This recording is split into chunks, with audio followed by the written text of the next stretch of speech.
The Honourable Tim Macindoe. Mr Speaker, there is nothing tired about this government, and this is a party that will go to the election campaign in just 3 months with a very proud record to stand on and with tremendous further plans. We have outlined in a budget this year just how extensive our further plans are, and I've got a great opportunity now just to focus on a little bit of them. And you would think, sir, that with just 3 months to go before that election, the opposition would be desperate to try to turn around their negative poll ratings and sell some sort of vision to the public about what they can do.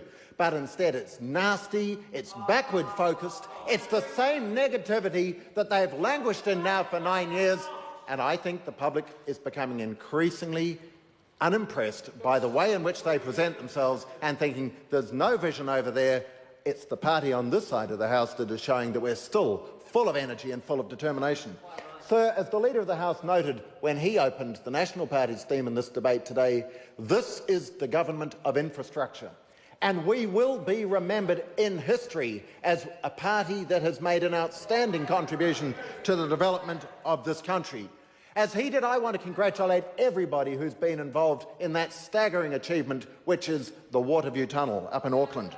I want to thank, closer to home, all the wonderful teams who have been involved in the rollout of the Waikato Expressway. It is transforming our region. It's an outstanding achievement. We're incredibly proud of having delivered it within budget and within the time frame that we promised when we came into office. Sir, I am so proud of the transformation of Waikato Hospital. As the Minister of Health has noted, we have one of the best facilities in Australasia right in my electorate in Hamilton West, and we have wonderful people delivering great services there.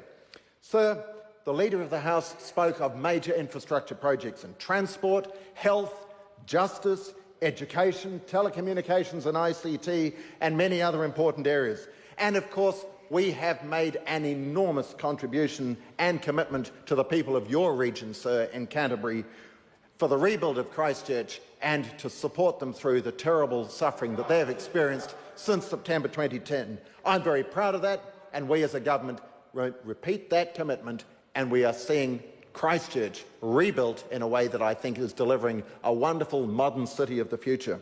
So all of this is possible, and only possible because of the government's sound economic management since we came into office in late 2008.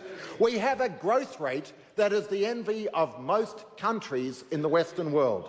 We have steady growth in jobs, and we'll be investing a total of $32.5 billion in new infrastructure over the next 4 years. Sir, it's a phenomenal achievement, and all New Zealanders will benefit from this. I'm very proud of the country we'll be bequeathing to our children, our grandchildren, and their children to follow.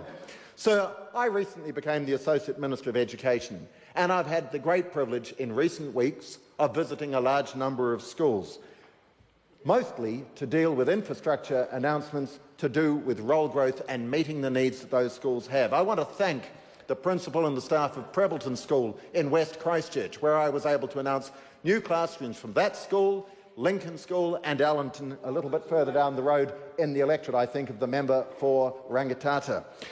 I had the privilege of going to Cambridge East School and making a similar announcement, including 3 new classrooms in the member for Taranaki King Country's elected Parongia School. What a phenomenal growth that area is seeing. And sir, I also on Monday went to the lovely Houghton Valley School in the member for Rangitai's electorate, and there again met with wonderful school communities working very, very hard, and I was delighted to be able to announce a new classroom that is going in there. Sir, we inherited from the previous Labor government school infrastructure that on average was 40 years old. We inherited major legacy issues, particularly of weather tightness and a lack of earthquake preparation, and we've been dealing with that. The budget this year provides a further $456.5 million in school property, including $392.4 million of capital funding. We are committed to rolling out the education infrastructure that this country needs. There are major challenges coming with the population growth, particularly in Auckland, but we're on top of it. we are delivering, and I am so proud of that record. Ron Mark. Thank you. Thank you, Mr. Speaker. Well, you know, it's one of